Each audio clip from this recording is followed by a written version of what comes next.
So মাথায় রাখবেন যে ম্যাট্রিক্সের যোগ বিয়োগ মানে হচ্ছে গোত্রে গোত্রের সম্পর্ক। আসসালামু আলাইকুম, আমি শিমুল বলছি অন্তরীকরণ ম্যাথ একাডেমি থেকে। তো আজকের আলোচনার বিষয় হচ্ছে ম্যাট্রিক্স। ম্যাট্রিক্স কথাটা বলার সাথে সাথেই আমাদের ম্যাট্রিক্স বিষয়টা কি জিনিসটা সবার আগে বুঝতে হবে। তো গণিতের অনেকগুলো তথ্য যদি বিশৃঙ্খল অবস্থায় থাকে সেটাকে শৃঙ্খল করার জন্য আমরা যদি আয়তাকার সারি এবং কলামের জিনিসটাকে সাজাই, তাহলে যে আয়তাকার বিন্যাসটা আমরা পাবো তার নাম হচ্ছে ম্যাট্রিক্স। আমরা একটা এক্সাম্পল নিতে পারি। মনে করেন আজকের আমাদের উদাহরণের বিষয় হচ্ছে রহিম। তো রহিম প্রতিদিন পড়ালেখা করে না, সে শুধুমাত্র 3 দিন, সপ্তাহে 3 দিন মনে করেন সে পড়ালেখা করে। তো সেই সপ্তাহে 3 দিন পড়ালেখা করে, বাট সে প্রতিদিনই শুধু ম্যাথ আর ফিজিক্স পড়ে। তার অন্য কোনো সাবজেক্ট আর পড়তে ভালো লাগে না, সে শুধু ম্যাথ আর ফিজিক্স পড়ে। বাট এর মধ্যে আরেকটা কন্ডিশন আছে, সে প্রতিদিন মনে করেন যে 2 ঘন্টা একদিন ফিজিক্স পড়লো, একদিন 3 ঘন্টা ম্যাথ পড়লো, তারপর একদিন 3 ঘন্টা ম্যাথ পড়লো, আরেকদিন 2 ঘন্টা ফিজিক্স পড়লো। এরকম ভাবে সে একটা অল্টারনেটিভ ওয়েতে সে ধরেন যে পড়ালেখা করে। তো এই যে তথ্যটা আছে, এই তথ্যটাকে যদি আমরা গুছিয়ে একটা আয়তাকার বিন্যাস আকারে লেখার চেষ্টা করি, তাহলে ঠিক কেমন হয় আমি একটা এক্সাম্পলে দেখে ফেলি। মনে করেন যে আমাদের সে রহিমের আমরা কিছু কাজ করবো, সে কি করবে ভাই? পড়ালেখা করবে।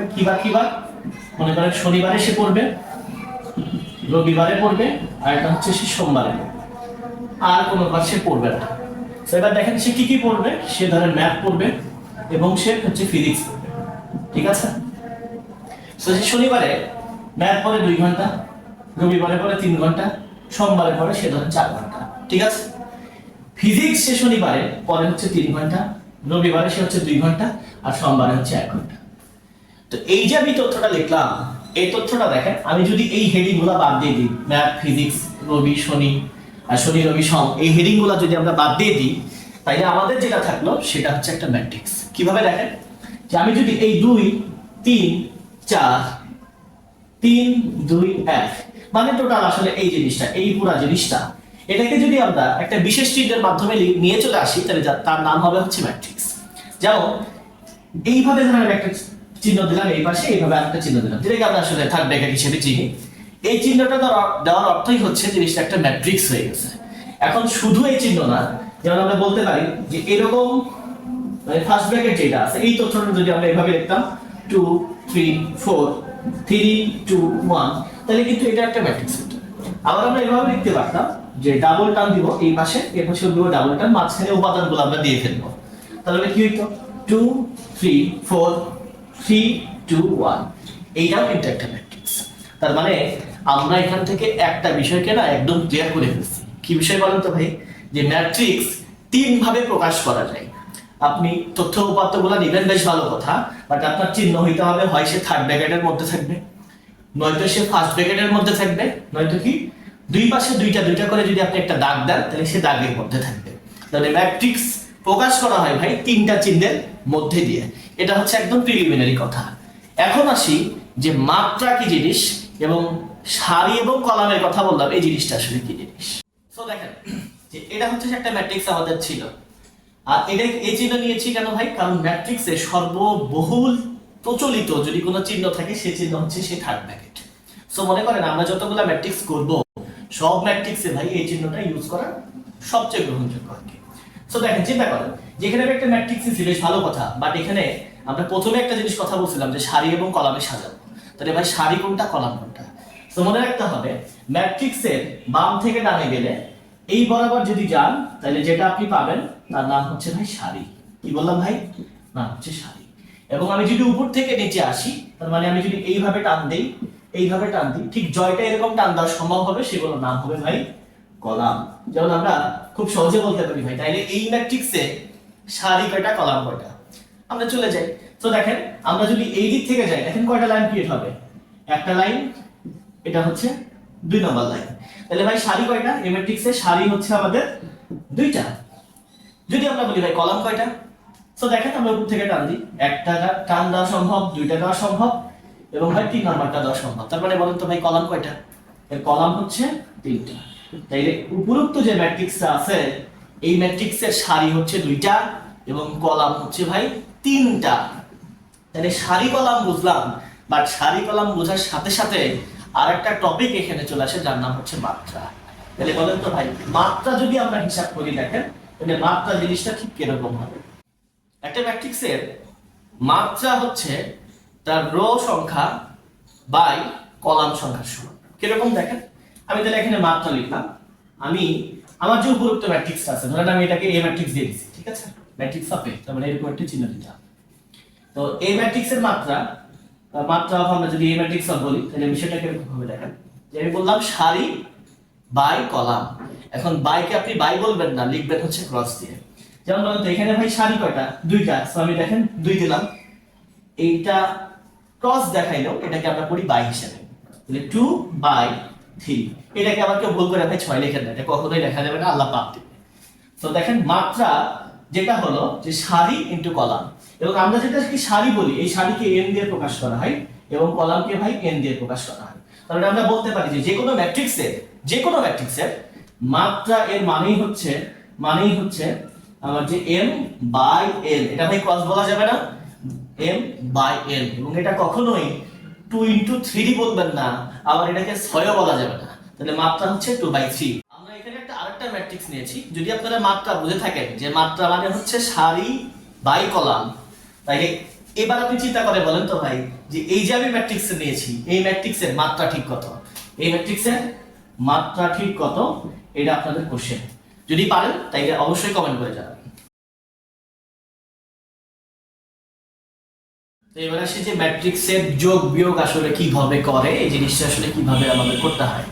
সো মাথায় রাখবেন যে ম্যাট্রিক্সের যোগ বিয়োগ মানে হচ্ছে গোত্রে গোত্রের সম্পর্ক। আগে যখন হিন্দুদের মধ্যে একটা প্রচলন ছিল যে তারা আসলে গোত্রে গোত্রে না মিললে ভাই বিবাহ বন্ধনে আবদ্ধ করা যেত না, যেমন ব্রাহ্মণ বিয়ে করবে ব্রাহ্মণরে, ক্ষত্রিয় বিয়ে করবে ক্ষত্রিয়কে, শূদ্র বিয়ে করবে শূদ্রকে, এরকম তাদের একটা জাতিভেদ ছিল। সো যদি এখন এটা হয় না আর কি, তো আমাদের ম্যাট্রিক্সের যোগ বিয়োগ ভাই ওয়ান কাইন্ড অফ আসলে এরকম গোত্রে গোত্রের সম্পর্ক, মানে যার জায়গায় যে আছে সে শুধু তার জায়গায় নিয়ে চিন্তা করবে, আর কোনো জায়গা তার চিন্তার আসলে বিষয় না। সো এবার দেখি যে আসলে কিভাবে এই জিনিসটা গোত্রে গোত্রে সম্পর্ক ক্রিয়েট হয়। তো দেখেন আমরা একটা ম্যাথ নিয়ে ফেলেছি, যে আমাদের কোশ্চেনে বলা আছে যে পি একটা ম্যাট্রিক্স, যেটা কত মাত্রা বলেন তো ভাই, 2/2। তো পি একটা ম্যাট্রিক্স 2/2 এবং কিউ আরেকটা ম্যাট্রিক্স, এটাও কত 2/2। মনে রাখতে হবে আরেকটা জিনিস, যে যোগ বিয়োগের ক্ষেত্রে ভাই মাত্রা একদম সমান হইতে হবে। কি বললাম ভাই, মাত্রা একদম সমান হইতে হবে। সো খেয়াল করেন, কোশ্চেন হচ্ছে, প্রথম কোশ্চেন হচ্ছে এরকম যে p + q = হোয়াট এবং p - q = হোয়াট। সো যখন আমরা একটা শিখি আরেকটা এমনি পেরে যাব, কোনো সমস্যা নেই। সো দেখেন p + q যখন হবে, দেখেন তো ভাই, তাহলে আমি যদি এটাকে সলিউশন আকারে নিয়ে চলে আসি, সো দেখেন আমরা যদি p + q লিখি পাশে, তার মানে কি ভাই, যে p ম্যাট্রিক্স এর সাথে আমি আসলে q ম্যাট্রিক্সের যোগ করতেছি। সো আগে আমরা যেটা করব সেই ম্যাট্রিক্সগুলো লিখে নিব। দেখেন তাহলে 3 - 1 2 - হচ্ছে 2 দিলাম, তারপর যোগ চিহ্ন দিলাম, যোগ চিহ্ন আছে, এবার q ম্যাট্রিক্সটা চলে ফেলবো, 2 - 1 2 - হচ্ছে 3। সো p তুলসি যোগ q তুলসি। এখন কথা হচ্ছে আমি কি বললাম ভাই, যে তারা সম্পর্ক ক্রিয়েট করবে গোত্রে গোত্রে, তার মানে যে যেই জায়গাতে আছে তার চিন্তা শুধু সেই জায়গার কাউকে নিয়ে। সো দেখেন তো ভাই, আমি যদি আরো অনেক প্যাচার আছে ভাই, এগুলো আমি পারতে যাচ্ছি না, খুব সহজে যেভাবে বোঝানো যায় আমি সেই কাজটা করতেছি। সো দেখেন তো ভাই, এই ম্যাট্রিক্সের ফার্স্ট পজিশনে কি আছে 3, তাইলে এর ফার্স্ট পজিশনের সাথে সেকেন্ড ম্যাট্রিক্সের ফার্স্ট পজিশনের যে উপাদানটা আছে শুধুমাত্র সেই যোগ অথবা বিয়োগ করতে পারবে, আদার্স কেউ পারবে না। তাহলে দেখেন আমি যদি পরের লাইন করতে চাই, আমি কি করতেছি, যোগ করতেছি। তাহলে বলেন এই ফার্স্ট পজিশনে যারা আছে এরা দুইটা যোগ হয়ে নতুন একটা ফার্স্ট পজিশন ক্রিয়েট করবে। তাহলে দেখেন আমি যদি নতুন ম্যাট্রিক্স চিন্তা করি, তাহলে কত হবে ভাই, 3 + 2, এরা মিলে কি করলো ভাই, ফার্স্ট পজিশন ক্রিয়েট করলো। তাহলে দেখেন সেকেন্ড পজিশনে কি আছে ভাই, -1 আর -1, এই দুইটা আবার যোগ করে এরা সেকেন্ড পজিশন ক্রিয়েট করবে। তাহলে দেখেন আমি বলতে পারি -1 + -1, ঠিক সেম ভাবে পরের গুলো সেম ভাবে আমরা বসাই দিই। তাহলে 2 + 2, আর এখানে আছে হচ্ছে -2, তাহলে এর পজিশন হচ্ছে এইখানে আছে -2 প্লাস হচ্ছে -3। তারপর যদি আমরা যোগ করি তাইলে দেখবেন আমাদের অ্যানসার চলে আসলো। তাহলে আমরা বলতে পারি যে অ্যানসার হচ্ছে 3 + 2 মানে হচ্ছে 5, আর এটা হচ্ছে আপনাদের -2 আসবে, এটা আসবে 4, আর এখানে আসবে হচ্ছে -5। তার মানে যে অ্যানসারটা আসলো সেটা হচ্ছে এটা। তাহলে p + q এর অ্যানসার হচ্ছে 5 - 2 4 - 5। ঠিক একই ভাবে যদি আমরা বিয়োগ করতাম তাহলে কি হইতো ভাই, শুধু মাঝখানে বিয়োগ ছিল। সো দেখেন আমরা এখন p - q করব, তাহলে p - q লিখলাম, তাহলে এখানে প্লাস না দিয়ে আমরা কি দিব ভাই, মাইনাস দিয়ে ফেলবো। সো দেখেন আবার তাহলে ফার্স্ট পজিশনে আমাদের কি ক্রিয়েট হবে, দুইটা ফার্স্ট পজিশনের বিয়োগফল দিয়ে ক্রিয়েট করতে হবে। তাহলে দেখেন 3 মাইনাস কত হবে 2, তাহলে 3 মাইনাস 2 ফার্স্ট পজিশনে বসাইলাম। এই পজিশনটা দেখেন -1 মাইনাস করতেছি -1, এখানে আছে কত 2 বিয়োগ চিহ্ন দিলাম, এখানে কত আছে 2, এখানে -2 সূত্রের বিয়োগ মানে বিয়োগ করতেছি দেখে বিয়োগ, আর এখানে আছে হচ্ছে মাইনাস দিয়ে আমরা ব্র্যাকেট দেখিয়ে দিলাম। এখন আমরা যোগ বিয়োগ করে যে অ্যানসারটা করব সেটাই হবে অ্যানসার। সো দেখেন অ্যানসারটা কত হবে, 3 - 2 মানে হচ্ছে 1, -1 -1 +1 তাহলে আসবে এখানে 0, এটা আসবে 2 - 2 মানে হচ্ছে 0, আর -2 -3 এর অর্থ হচ্ছে এখানে 1। তাহলে আমাদের যে p - q আসলো তার যে অ্যানসার হলো সেটা হচ্ছে 1001।